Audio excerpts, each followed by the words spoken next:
Right. We welcome you to another episode of Learning Stories. This is a show where we interview a diverse set of learners from the 21st century. In each episode of this show, we interview a guest who has a story to share about how they acquired a set of skills and knowledge in a creative and innovative manner. In the process, we hope to uncover a new understanding of learning as conceptualized, imagined, and narrated by the guests on our show. In this season of Learning Stories, we're focused on stories from urban India. We're looking at amazing young Indians doing interesting things in their unique contexts.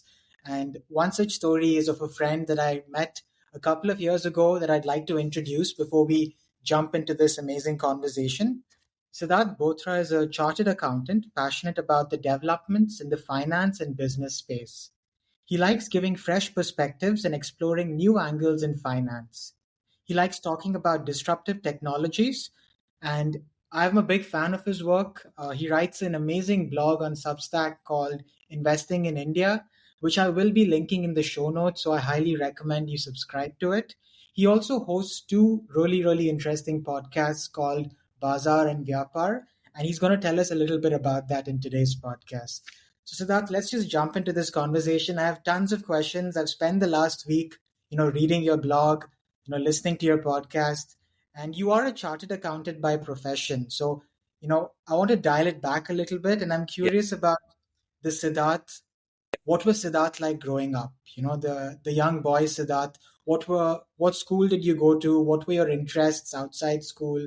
Did you have any hobbies? So I'm just curious about that world before we go into the other details. absolutely. Again, thank you for having me on the show. I really appreciate the intro as well.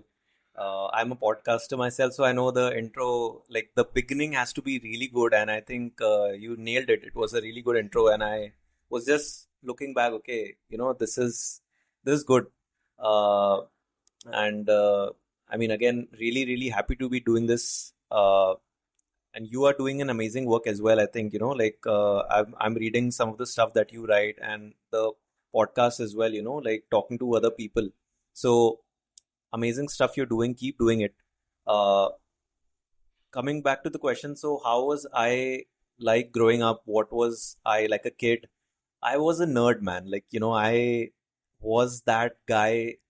I was very thin. I used to wear a jacket to cover my arms, so that no one could see how thin I was. And I don't know, there was this thing in my house that, you had to be first. Like, I moved to Bangkok very early on. So I was born in Jaipur. But my dad's business, he's in the diamond industry. So he moved to Bangkok when I was like 1 year.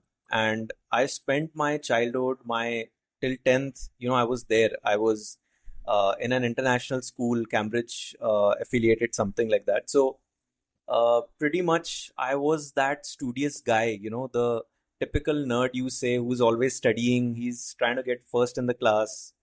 And I used to like to read a lot. Like, I don't know where it came from, but growing up, whenever I used to have summer breaks, I used to come back to Jaipur, and my family is all into stock markets.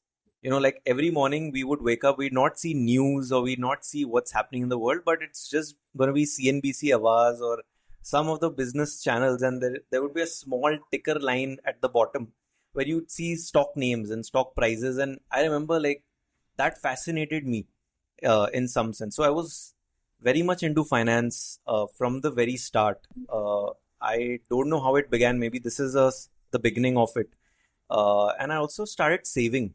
Like, whenever I used to come back to India from Bangkok, and there's this tradition, you visit your relative's place and they give you money in those envelopes.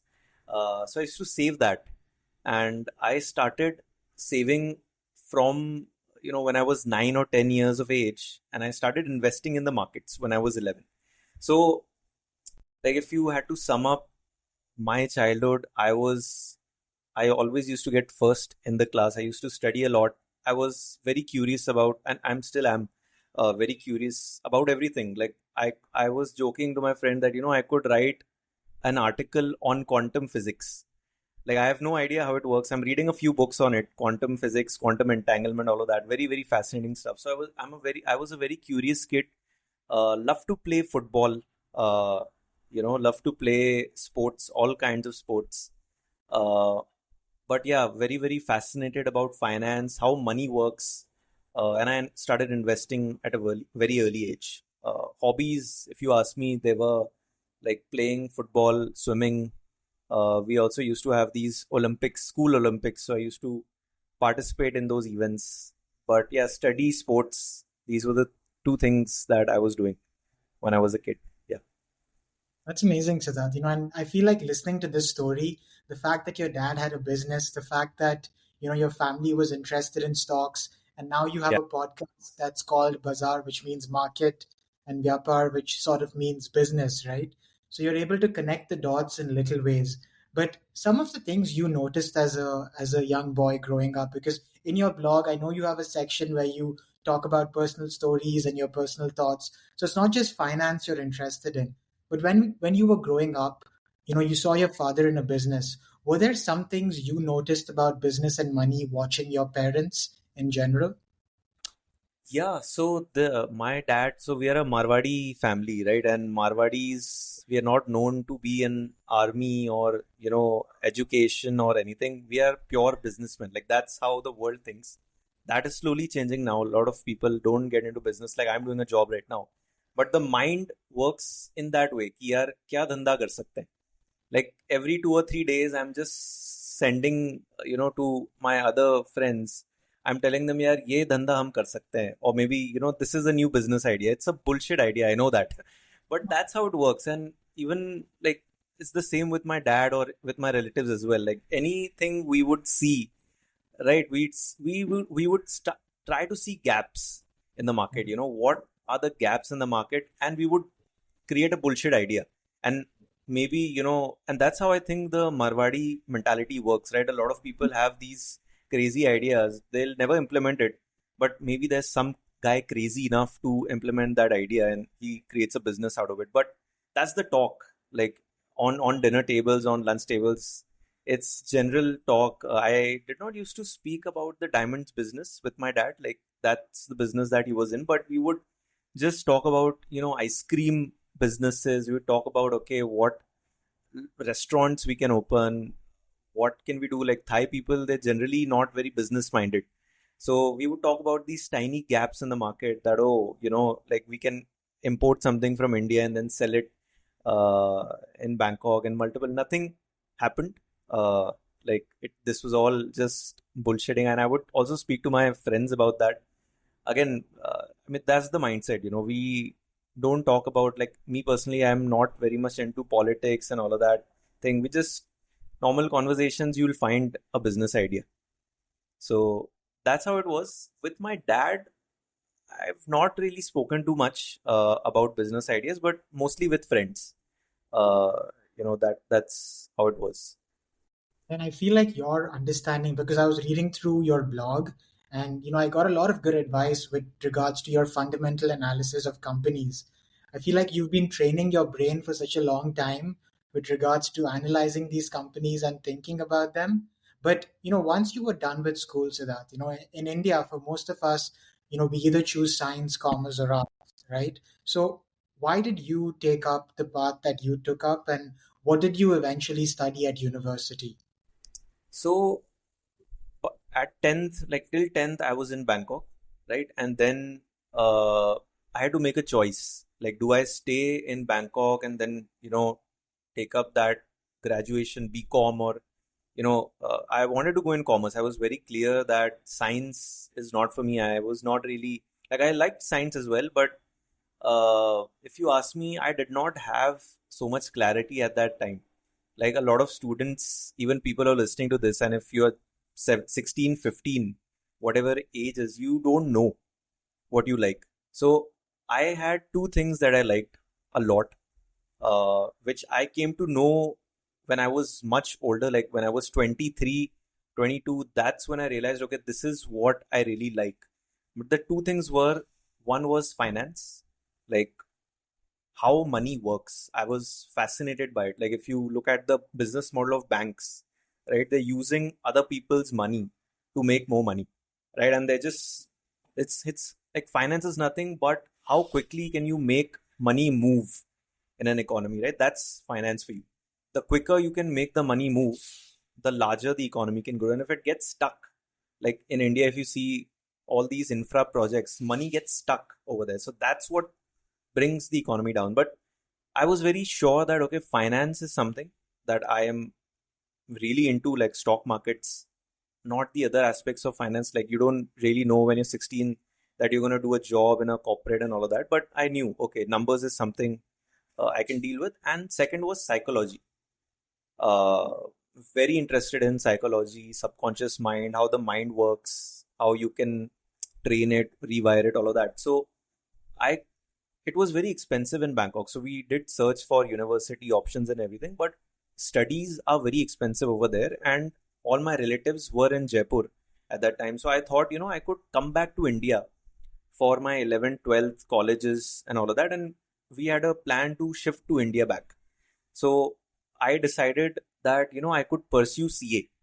Like this was a very cost effective option. You can practically complete your CA course. Now it's a little bit more expensive, but back then, like 10 years or 11 years back, in 1 lakh or 1,50,000, you can do everything. It takes 5 years. It's a long course, but my cousin brother is also a CA. So he was the one who was mentoring me. I went to him and I was like, what can I do? Like, what are the options? CFA, CA, CPA. There were multiple options in finance. There was MBA as well.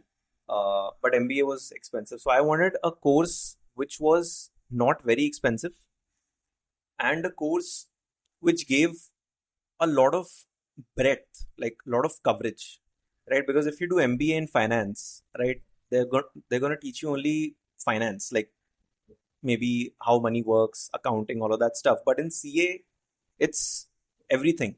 Like you have indirect taxation, you have direct taxation, you have costing, you have financial markets, you have even now they've included international taxation, SFM, multiple subjects, like 8 or 9 subjects are there. So from a coverage point of view, if you do CA, you get knowledge. Even law is there, like basic corporate law is there, very advanced once you go deeper into CA. So this was a course, if you do it, you learn a lot. Like there's a lot of stuff that when you start doing a job, or if you want to start a business, it gives you that, at least from a theoretical point of view, how things are working in India. If you want to do business in India, it gives you that knowledge. So I thought, okay, this makes sense. Low cost, high coverage, high content, and okay, it's going to take me 5 years maybe. And the thing with CA is that getting in is easy. The first level is easy to clear, but the second and third level is difficult. And if you can't clear it, you don't become a CA, and your time goes. Those 5 years are not going to come back. So there are many people in India right now who've not become CA, and they're just getting entry level jobs. So it is a risky decision to take. Like if you want to become a CA, you have to be very sure, because you have to put in a lot of work, a lot of study has to go. The content is crazy. Like it's like books are stacked to the top. You'll see memes of CA students where they post pictures, and like there are too many books.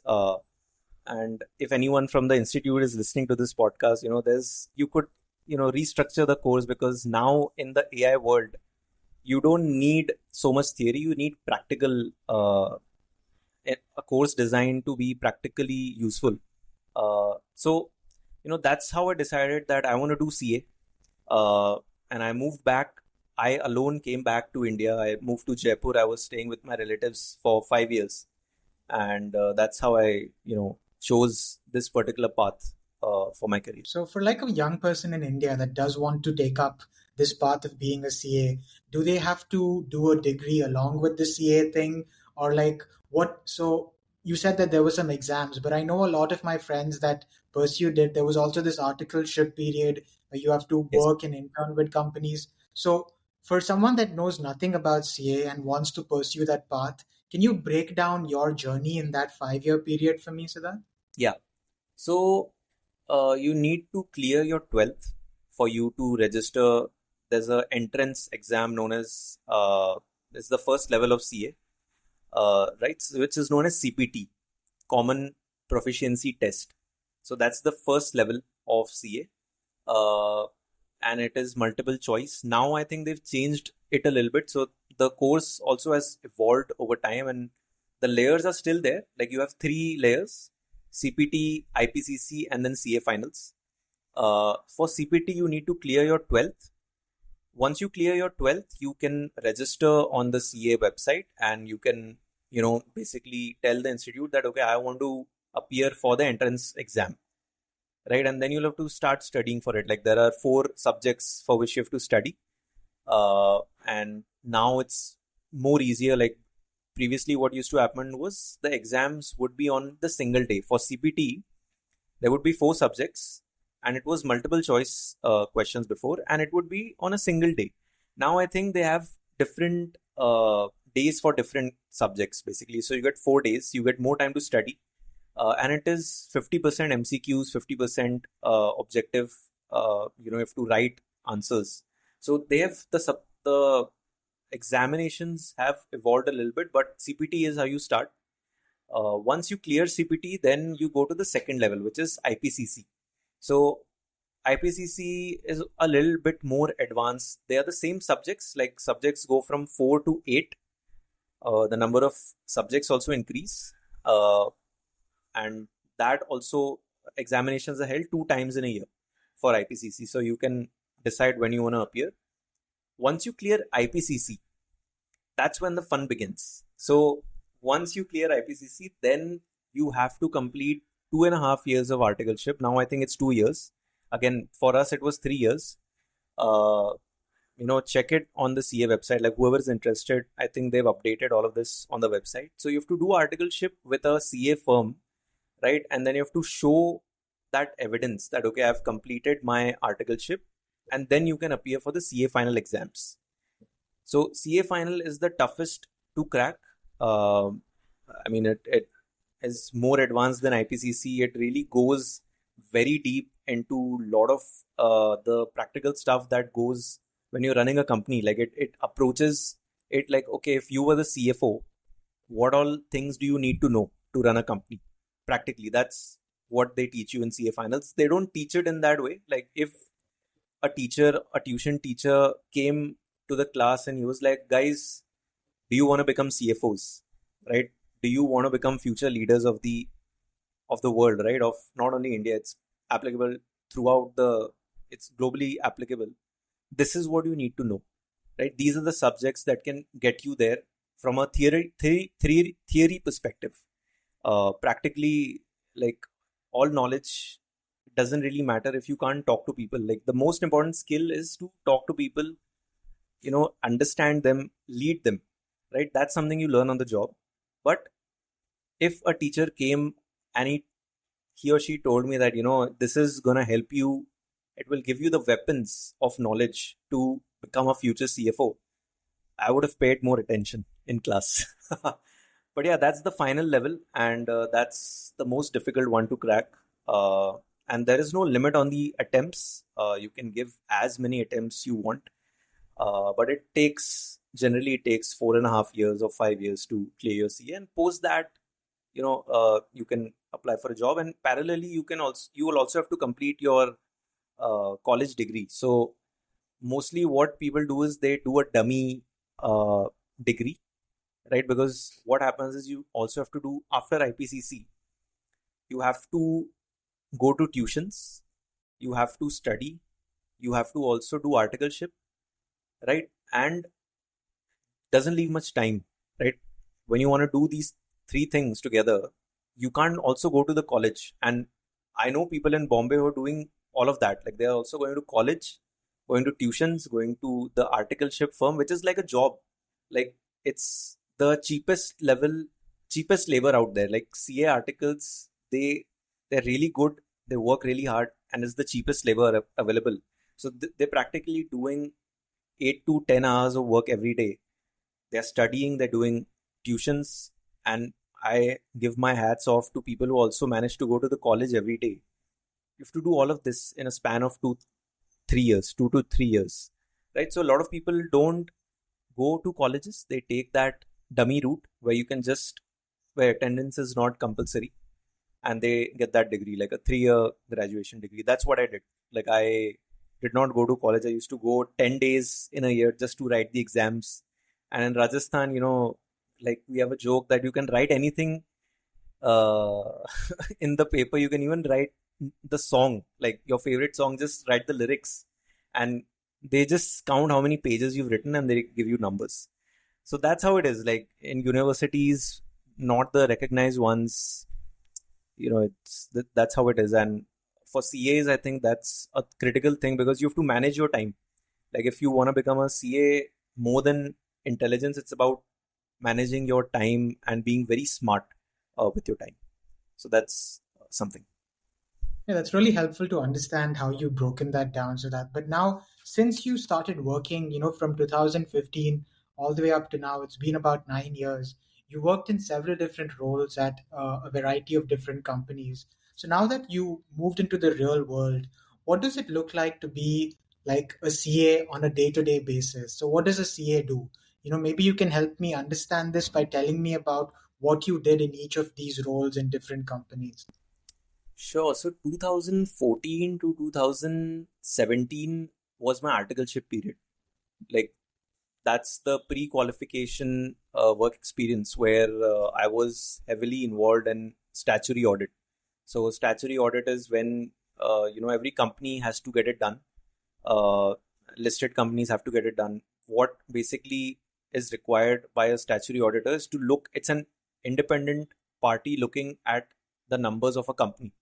So if I am the manager or I am the owner of a company and I want to sell my company, or if I want to, make the stock price move up, I could give any number, right? Like there are news of fraudulent activities as well and all of that stuff. So you need a third person, right, or an independent person to look at those numbers and do an audit, which is known as statutory audit.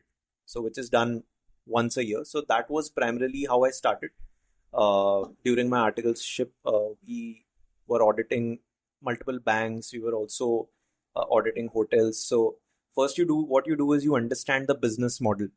Like how does a company make its revenue? What are the expenses? What are areas of risks? Like where are manual activities involved? Where is there a motivation for the management to maybe change some numbers? All of that stuff. So you have to first get in that mindset ki locha kidhar ho sakta hai, right? Where is the option to do fraudulent activities, and then you work backwards. So first 2 to 3 years, that is what I was doing. Uh, and then 2018, I cleared my CA. I joined Grant Thornton, which is like a big five company. It's like just below Deloitte, EY, all of those. So it's part of those big five, big six groups.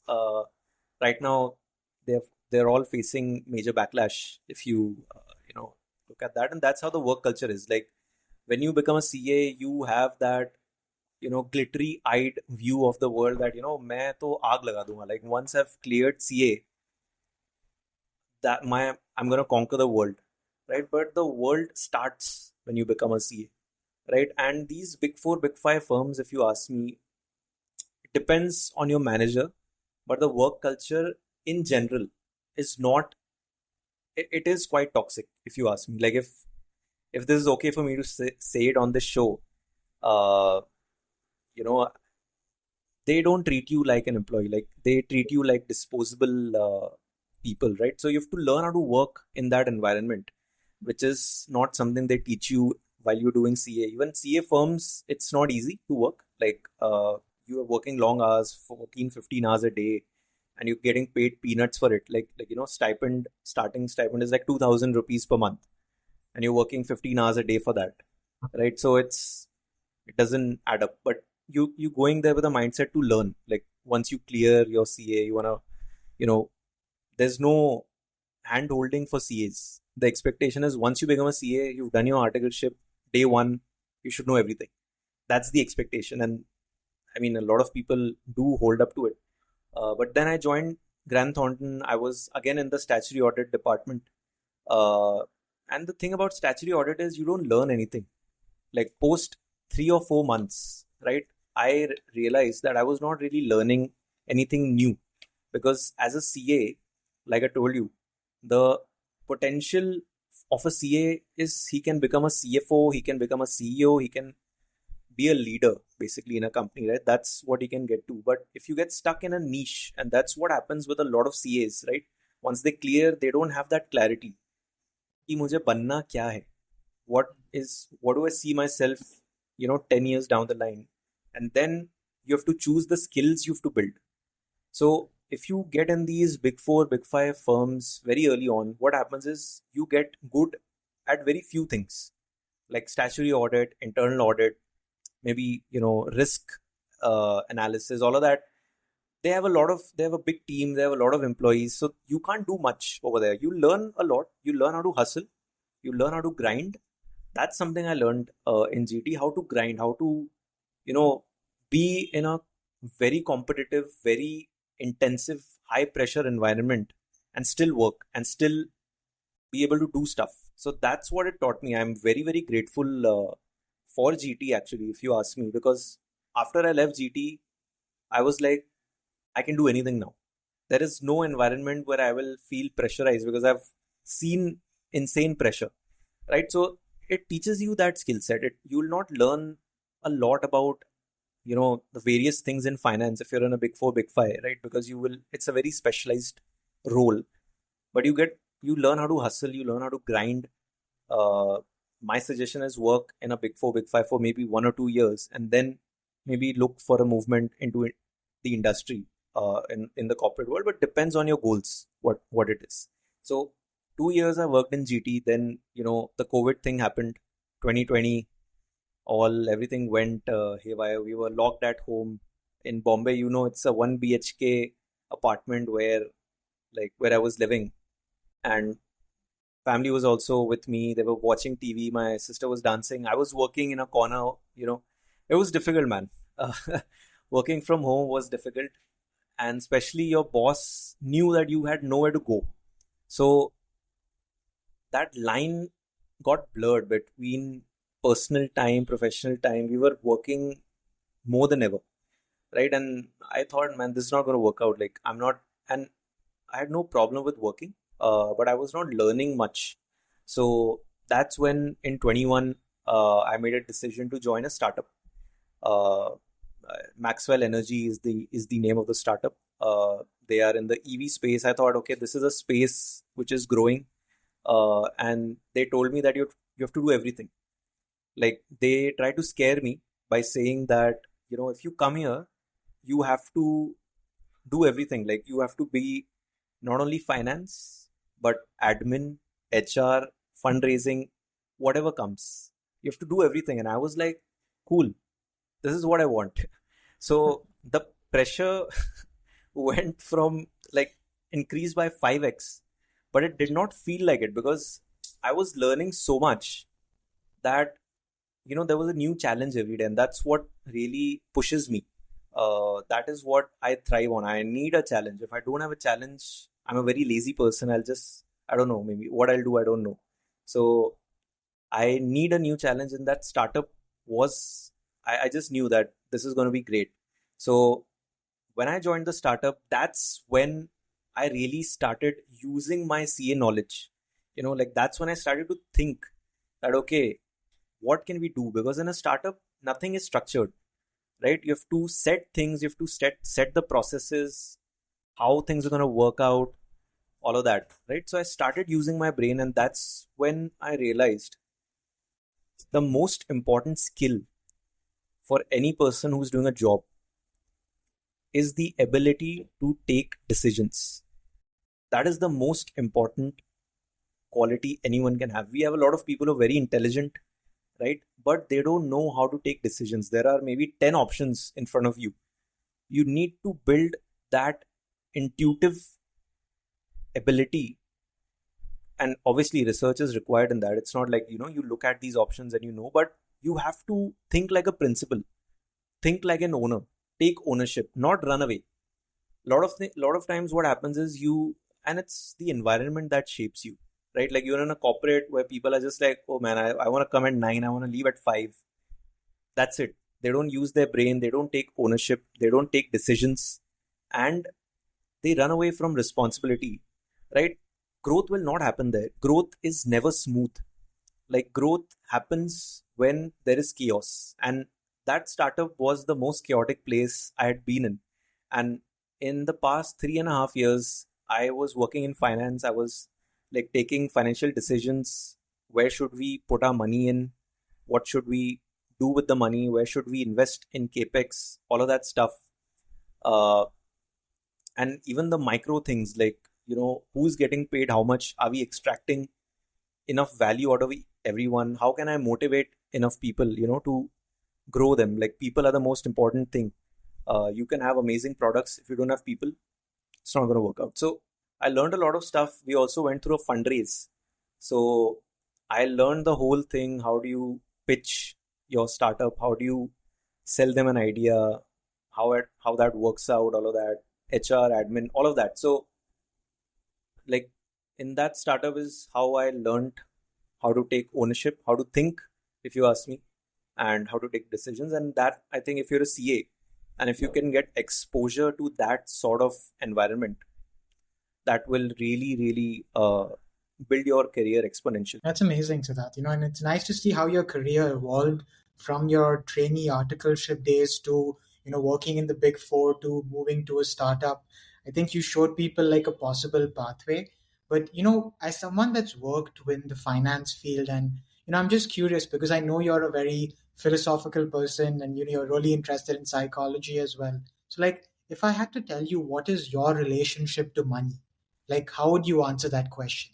Like, what do you think money does for you, or what money can do for someone in general? See, money is very important. I think money can buy happiness. A lot of people will disagree with me. Money can buy happiness. That is something I believe in, because when you don't have to worry about paying your loan, or it, all that pressure that comes with being under financial burden, you can do other stuff, right? Money can buy you happiness. Money is very important, and you need to know how to manage your money. You need to have those goals that, okay, 10 years down the line I need to have this much money. For me specifically, if you ask me, I am not a person who wants to be a billionaire or a millionaire. I just want to be financially free. I want to have enough money, enough sources of income, and I'm working on that, like the blog, podcast. Even I think that's what drives you as well. I think at to some extent, that's why we're doing this, right? Because we want to develop enough sources of income that we don't have to do a job anymore, right? Like if I had maybe 10 CR right now in the bank, I would not be I would not be doing a job. I would be doing something else. I want to help the underprivileged. I want to teach them. I want to like maybe travel the world. There are multiple things I want to do. I want to maybe create impact in some way, right? So money for me is a means to buy freedom. I think it's how you become free in the true sense. Although, if you look at it now with AI coming up, and I have a crazy theory how smartphones are going to make all of us slaves. That's maybe, I don't know. That's a tangent we can touch upon later. But it's very important to have emergency funds, to have proper, your relationship with money has to be good. Uh, and for me, once I get free financially, it opens my time. Like it buys me time. People say that time is money. Money is time. It's two parts of the equation, right? So if you have enough money, you can use your time. You don't know how much time you have left. Maybe I have some 20-25 years left. I don't know. Maybe 10 years. Who knows, right? We can't see the future. But if you have money, you can do a lot of stuff with the time that it gives you. Right. Like right now, if you're spending 15 hours on the job, right? But you wanna maybe do something else. If you have money, you can do that, and that can give you happiness. So that's my take on it. Money is very important. Money can buy happiness. Very important to be very smart about how you manage your money, and you need to have multiple sources of you know money generating sources. So think about that. Yeah. Yeah, that's a very powerful thought, especially for young Indians growing up, in our country today. And that's something I always thought about. Like for instance, my dad, for instance, didn't have like a very big. He didn't graduate high school, okay, but he had a very strong business acumen, and he Hmm. was able to start a business and achieve so much more than a lot of very very educated people. And I was always confused about this psychology behind money, and I think clarifying that is really important, having, and I really like how you equated money with this concept of financial freedom, because our most valuable resource is time, right? Absolutely. At the end of the day, all of us have a limited amount of time, and eventually we are going to get sick in one way or the other, so you have to understand how to use the limited time you have in the best way possible, right? And I was listening to another podcast, Siddharth, and there was some like like a story that she said is that, and it was in a British context, that if someone, let's say they have 100,000 pounds, or I think if no, Hmm. if they saved 300 pounds every month for about 40 years, they would get up to like 160,000 pounds in like 40 years. But if they put the same amount in like a general index fund or like an ETF of sorts, they would make that to up to like 1 million. Yeah. And I feel like something like investing and saving, like, Hmm. can you help me understand this a little better? Like maybe by telling me a little bit about why you started investing in India as a blog, and why you Yeah. think Indians should understand investing as a concept much better. Absolutely. But I'm curious too because see, I'm a podcaster as well. So, uh, I want to ask you a question. What is your take on money? Like, my take on money is I'm doing this because I want to be financially free, open up my time, not do a job for the rest of my life. But what is it that, like, what is your take on money? What does it mean to you? Uh, your take on it. And that's a very powerful question, right? So that, because for me, I think a lot of our understanding of money comes from what we've been exposed to growing up, Yeah. right? Because I grew up in like a business sort of family, right? Early on I realized that money can be equal to the value you add to society. Hmm. The more value you add, that money is like a side effect of that. Hmm. So you have to find a way to add a lot of value, and that way money will come. But if you are constantly thinking about accumulating, by making ends meet, right? And also, I think first principles thinking is really important, right? When you're looking at a problem, there's always, like, if you look at any problem you face in society, you're not the only one facing that problem. If you can create a solution for that problem and Yeah. you can help 10 other people, then you can take a small amount of the value that you produce, right? So Yeah. in a country like India, for instance, we have 1 billion people. Okay, so if you get 1 billion people, if you create like a product, whatever it is, even if it's a drop shipping product, a podcast, or whatever, Hmm. you can get 1 lakh people to pay you 1 rupee a month. Hmm. You're basically in a lot of ways financially free, right? And there are always audiences you can create in like different niches and build sort of that wealth.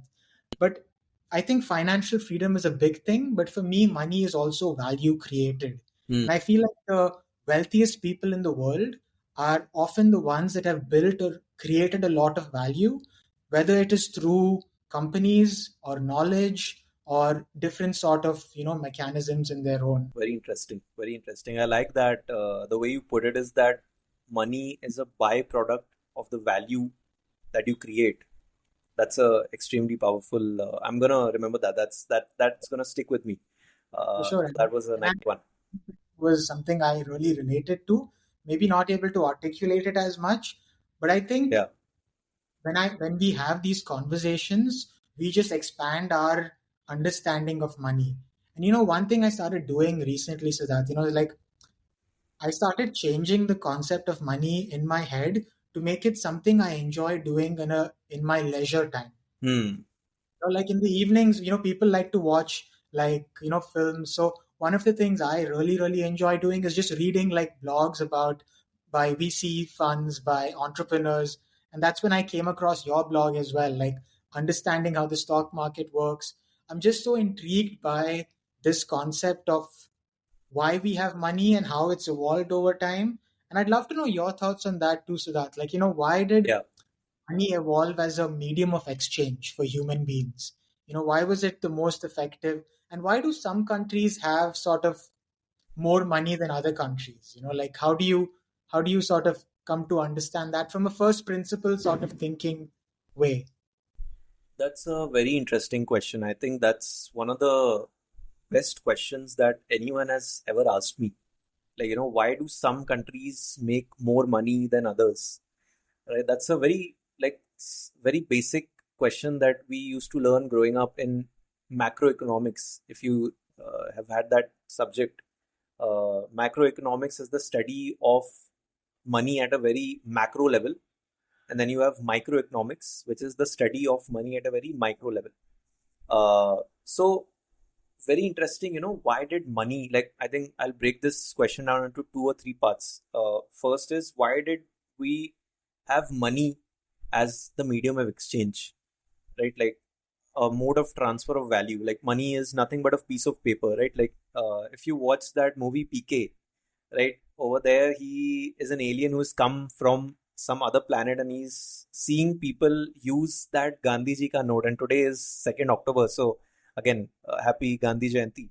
But he, Gandhi's photo was there on multiple things. Like it was there on the book, it was there on a newspaper advertisement, it was there on the note as well, 100 rupees note, right? And he thought that, okay, the value is derived from that image, right? So he goes to a vegetable vendor. He starts giving things. He gives a notebook with Gandhiji's face on it. Then he gives some other stuff, and the the vendor is like, "What the f, man? What's this? Why are you giving me notebooks?" Right? Then he gives that piece of paper with Gandhiji's photo on it, and then he realizes, okay, this is where the value is. So, if you ask me, see, this is a very interesting question actually. There is something known as intersubjective reality. If you've read the book Homo sapiens, right, there's a concept known as intersubjective reality, where the author says that something is real because everyone believes it to be true, right? The same can also be said about God, but I'll not go there. Very, very touchy subject. But everyone today in today's world believes that $1 is equal to 83 rupees, right? So that's the value. And it's easy to use. Like a lot of, if you read history, it's a little patchy in my mind, but there were other modes as well. Like people used to have barter systems. Like, you know, if I have cows, you have milk, or you have, maybe gold. I would say I'll give you one cow and you give me 100 grams of gold. And the value was not equal. Like your gold is more valuable, like maybe equal to three cows or four cows, right? So you needed something that was like it was a middle, it removed that barter system, was a uniform way of exchanging value, right? Like you look at that piece of paper, you know that, okay, this piece of paper, 100 rupees note is 100 rupees, right? And if I go out there and if I buy something with that, that is going to be 100 rupees, right? So barter system people use, they realize it did not work. Then I think they went to coins, gold coins. There's a long history, people can read about it, I'll not go into it. But then they realized, okay, this is something that works, and everyone started to believe in it, right?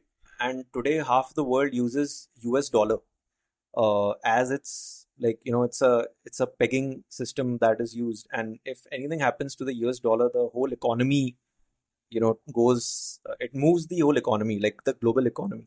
That's how much dependent we are on the US dollar, and on other currencies as well being used locally. So if tomorrow everyone wakes up and you tell me, Siddharth, ki yaar, I don't believe that this note is 100 rupees.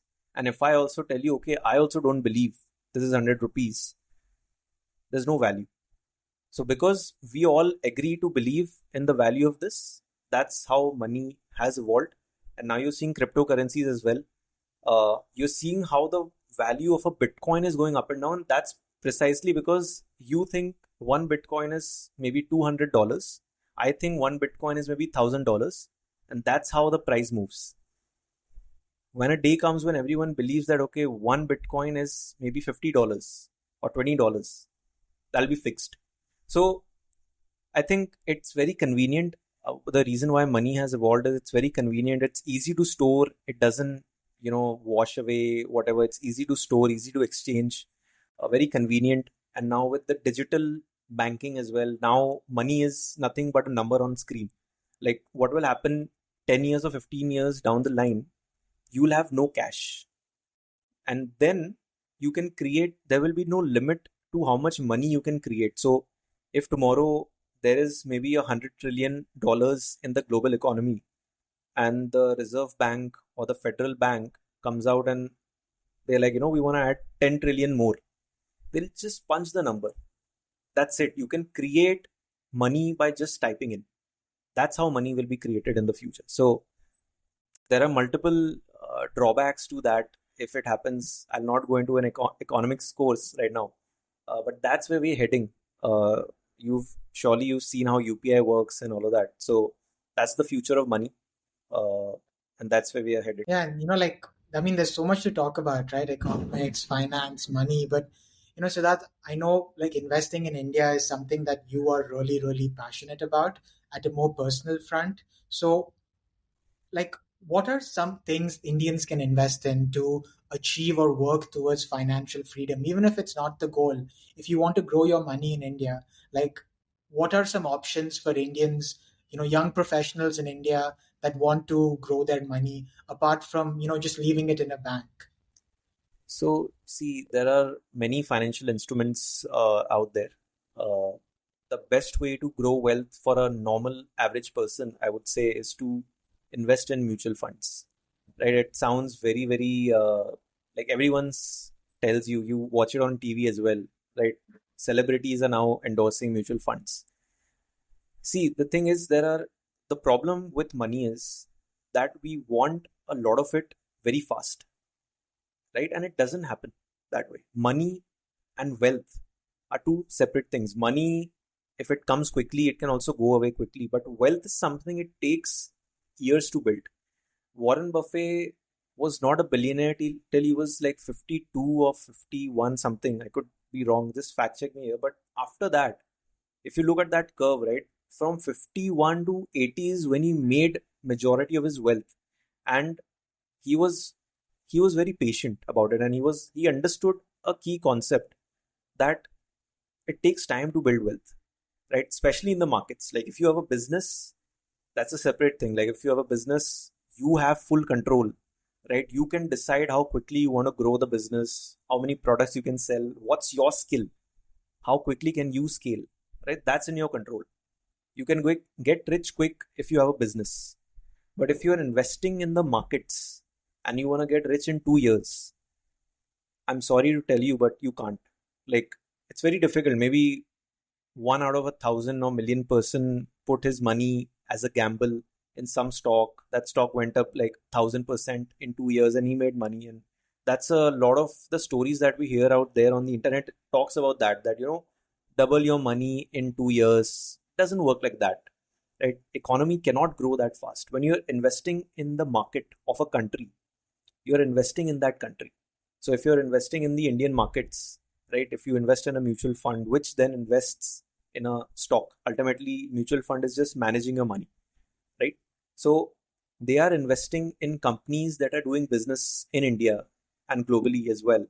And those companies are growing maybe 10%, 15%, 20% in a year, right? So your money, if you can grow your money 15% per annum for the next 20 years, that's it. You've built a lot of wealth, right? But if you want to grow it in the next 2 years, then you have to take more risks. You have to take, you'll start believing in some person who is like, okay, invest in derivatives, more risky options, where you can also lose all that money, right? There is always that thing. So a lot of people, they get blinded by that greed. And that is one of the biggest risks for people, the new people who are getting in the markets. Understand that it's a slow process, have a long term mindset, right? And then you go ahead. And if I talk about the investing options, so you have mutual funds. You can directly invest in securities, right? You can open a demat account with Zerodha, Grow, whatever. Like you choose. There are many apps right now. You can directly invest in companies. You can also apply for IPOs. You can invest in debt funds. There are many corporate debt funds out there. There is government debt also that's out there. You can invest in them if you want short-term fixed returns. Like debt is a fixed uh, investment return instrument, but the returns are low because the risk is also low. So many options are there. If I have to build a portfolio for you, and if you are 20, 21, 25, my suggestion to you would be to take more risks, right? Maybe keep 80% of your savings in a mutual fund and in multiple mutual funds. Like even in mutual funds, you have large cap, small cap, mid cap, micro caps as well. Now, like if you look at my blog, I'm writing about micro caps because you are not going to get rich by investing in companies like HDFC, Infosys. These are companies that have already blown up. Like now maybe you will make 100% returns in those companies, right? So my mindset with the blog is I want to find opportunities that are gonna go up maybe 1000%, 10,000% in the next 5 years or 7 years, right? And the probability of finding that is very low. Like it's a very high risk investment, but that's how you exponentially scale your investment. If you're gonna invest in these big companies, it's gonna be you will not make a lot of money, but it'll be safe. So you have to decide what stage are you in. Can you take risks? If you take risks, there are many options for you. If you cannot take risks, again there are many options for you. But I would say apart from the emergency fund, you should not keep a lot of idle funds in your bank because that makes 2 or 3%, right? And the concept that I want to tell you why it's so important is to make a superior rate of return is because inflation, right? Like today 1 kg of onion is worth maybe 60 rupees, right? 5 years down the line, maybe it's going to be worth 90 rupees. So I don't know, I'm just making like some Yes, yeah. example. But if you do not grow your money by at least 10% every year, what will happen is that although the real value of the money will increase, like it will go from 100 to 120 in 5 years, but the problem is you will not be able to buy the same amount of stuff with that money.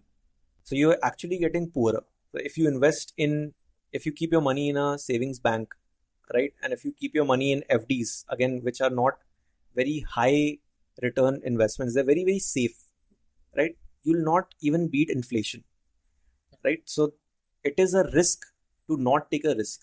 That's something that Warren Buffett said, and that stuck with me. And if you're especially young, it's time for you to take risks. If you read the autobiography or the biography of Jhunjhunwala, who is known as the bull of Indian markets, one of the things he said is that it is not enough to identify opportunities. You need to have the skill to take disproportionate risks. So if I have a good opportunity and I'm very scared that okay man, I can't take enough risks, I'll not get rich. So getting rich in the markets, you need to have intelligence, absolutely, but you need to have the balls to take that risk, and you could lose that money. The risk is that because you're investing in such risky stocks, right? Because you want to grow your money maybe 10x, 100x, there is a 90% or 85% probability that you will lose all that money, right? But there is a 15% chance as well that that 1 lakh rupees can turn into 1 CR 10 years down the line. And if you have the balls to take that risk, that's how you make money in the markets. That's something I'm learning as well. I have I'm slowly building that intelligence to, discover stocks, but how to take that risk is still something that I'm learning. Yeah, and that's really interesting, Siddharth. And I feel like when I started investing as well, as someone that didn't have a background in finance, there were lots of terms like P ratio, market capitalization, multi-baggers that I was not very familiar with. And I used to look at media reports of certain companies and not the financial reports when I take some of these decisions. And I always felt like I had a good financial acumen to pick it up, and then I lost a bunch of money.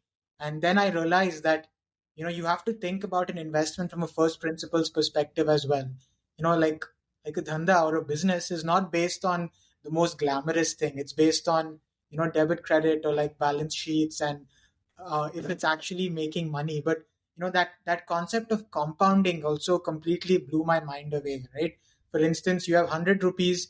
If you're growing it at 10% every year, in about 10 years you can double that to make it 200, right? And Yeah. it just increases, like, in terms of the amount of money you have. So do you want 100 rupees in 10 years, or do you want 200 rupees?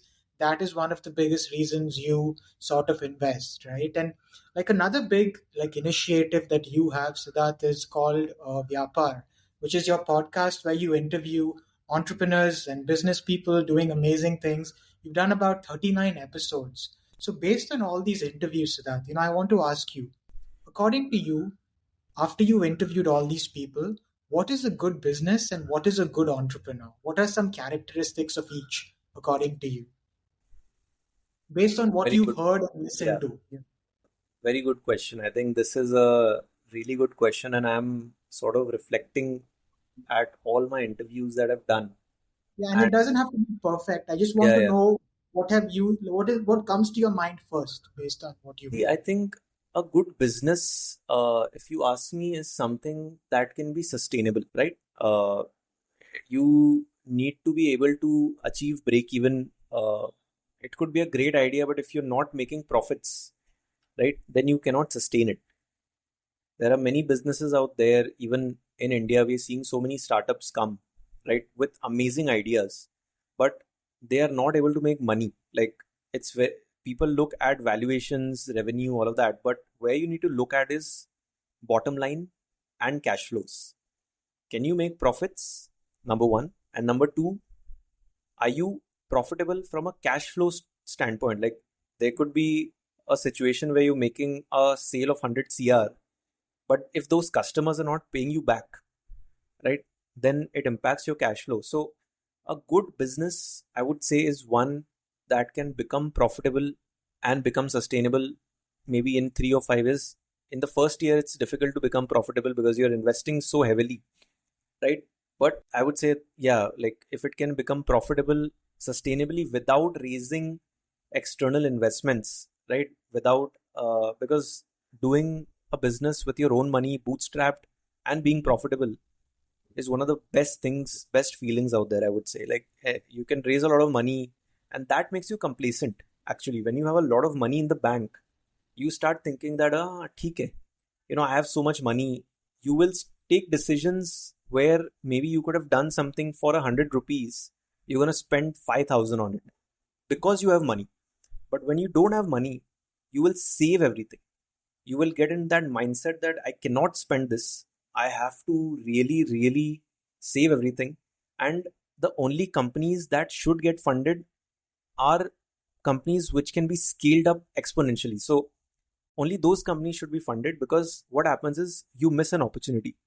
So if you're going after an opportunity which is like a great opportunity, like building electric batteries in India, for example, and if you want to do this bootstrapped, you can't do it.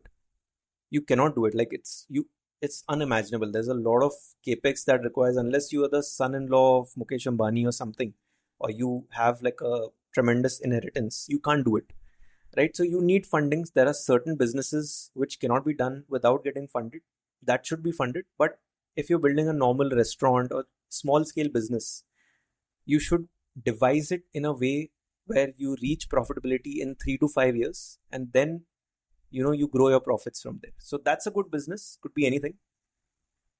Good entrepreneur, you ask me, is a person who understands that execution is everything. You could have the best idea out there, but what really matters, and in my job as well, like when you're in the job, when you're working as well, you could be very intelligent, but if you're not good at execution, right, it doesn't work out. So you have to, execution is everything. Like, to be a good entrepreneur, you have to be the best executor there is. You need to learn how to penetrate the market. You need to be very smart, well researched. Obviously, you have to be very intelligent, but you cannot waste time. You have to take decisions which are gonna push your brand. Take good decisions, good leadership. You need to be able to motivate your people to stick with you, because when you're building a business, you can't pay much. So the people who are going to stick with you are going to stick with you because they love you and they love the business and they see a potential in growing the business. So you need to be very good at execution and you need to be very good at managing people. I would say that's what makes a good entrepreneur. Yeah, those are Yeah. amazing answers to that, and I feel for the listeners that are curious about this, Siddharth has a podcast he has two podcasts, Vyapar and Bazaar, and a blog called Investing in India, where he hosts all his, writing. So, it took me weeks and weeks to prepare for this interview because I, spent so much time reading through a lot of it. And, I learned a lot about personal finance, business, wealth creation by reading Siddharth's work. So I will be including the show notes, including all the blogs and the two podcasts and his blog in the show notes. So that the last question, 1 hour just went by, and I hope to have this chat again. But for you, I know you're someone that's very curious. So if you could recommend one book that really shaped your thinking and one individual that you really look up to, you know, anyone maybe from finance or an entrepreneur. So one book and one individual that really inspires you and shaped your thinking. So one book that really shaped my thinking, and this is really not related to finance, but I would say Conversation with God. And it's not a religious book actually, but it's a very beautiful book, and there are four parts to it. Like there are four chapters, four different books, and this book talks about everything. Talks about life, talks about relationships, talks about our planet, religion. Like if you're a curious person and if you want to learn about a lot of things and you want to learn about the art of manifestation, like how important your thoughts are, because your thoughts are energy. We can't see it. Like at a subatomic level, there is something happening when we think something. Like when I think that, okay, next 5 years, I'm going to crush it, some thought is going out. And if I'm thinking next 5 years, I'm not going to be able to do anything. So that book taught me a lot, and it reshaped my thinking. I rewired my mind in a way where, now I cannot think negatively. Like if you put me in a bunch of negative people, right, I cannot stay there. Like I will just run away from negativity. That's how I've become because of that book. So I would recommend everyone to read that book. Really changed my life. Uh, and one person that I look up to is Warren Buffett. Like he is a person that I aspire to be. Not as rich as that guy. I know. I mean, for me to be as rich as him, I have to start investing at 11. But I did not do that. I missed the bus. But just the way he thinks, the way he breaks down complex things into simple terms, right? A lot of things, like simplicity is the best answer to anything. I really believe that. So Warren Buffett is some someone I look up to, and Conversation with God is a book that I would say you could read if you want to change your life. Thanks for that. And there's so much I learned from this conversation. I really hope we get to do this again. For the listeners tuning in, I will be linking Siddharth's blog and podcast in the show notes. Thank you again for tuning in. And Siddharth, any final thoughts before we conclude the podcast? No, this has been a lot of fun, man. I really appreciate you inviting me on the show, and I'm thinking, man, we can do something like just like I told you, right? Marwadi bullshit thoughts. So maybe we can do something. Both of us talking about different topics, Sure. and then we can publish that. And if people are interested, maybe tiny bits, because 1 hour podcast, as I've learned, is it's very small niche audience to it. But maybe we can do something which, a 10-minute episode on how money works, or any topic. What is quantum physics? Anything. I think you have been an amazing host, and I would love to talk to you again. Yeah.